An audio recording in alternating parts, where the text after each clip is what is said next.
नमस्कार, मैं अभिषेक आज एक ऐसे मुद्दे के बारे में आपसे बात करना चाहूंगा जिसने पूरे देश को हिला के रख दिया है। एक छात्रा बहुत दूर से पढ़ने आती है उड़ीसा में, Kalinga institute of industrial technology में, और उसके साथ जो दुर्व्यवहार होता है उससे मन पसीज जाता है। हम अपने घर के बच्चों को बाहर इसलिए नहीं भेजते कि उनकी चिताओं को देखें। हमारा समाज कहां आ गया है कि मौत के बाद उस संदिग्ध परिस्थिति में जो मौत हुई उसको भी छुपाया जा रहा था।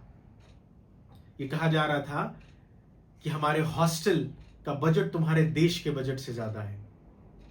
हम इतने इनसेंसिटिव हो गए हैं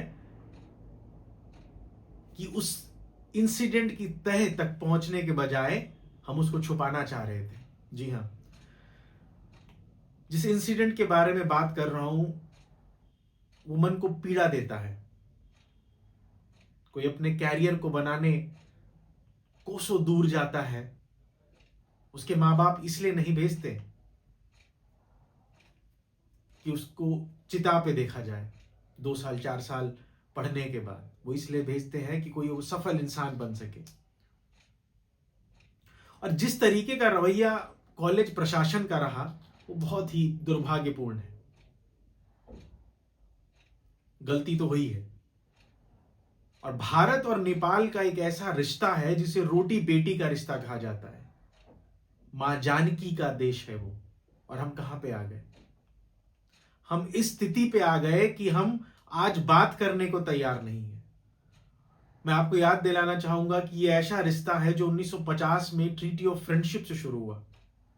हमारे यहां से ना सिर्फ इंसान, पशु पक्षी भी आराम से जा सकते हैं।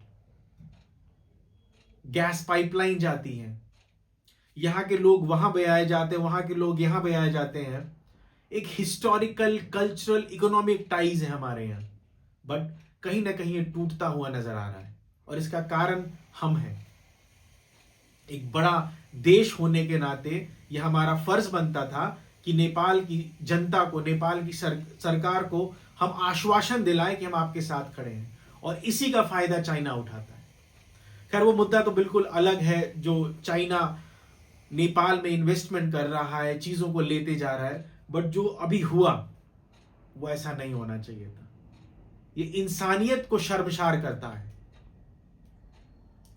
और ये मैं कहना चाहूंगा कि वहां के कॉलेज प्रशासन को कड़ा दंड देना चाहिए भारत सरकार द्वारा, जो भारत को कलंकित किया है उन्होंने।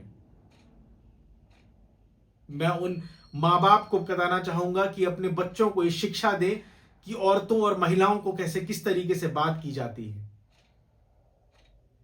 हम ऐसे दौर पे खड़े हैं जहां पे इन सब चीजों को छुपाया जा रहा है। जहां पे दंड मिलना चाहिए था उस लड़के को, आज उसे बचाया जा रहा है। हम ऐसा देश नहीं चाहते थे। मैं अपनी वाणी को विराम दूंगा यही अपेक्षा करते हुए कि भारतीय सरकार, कॉलेज प्रशासन कुछ निर्णायक इसमें कदम उठाएगा और भारत का सर नहीं झुकने देगा। धन्यवाद।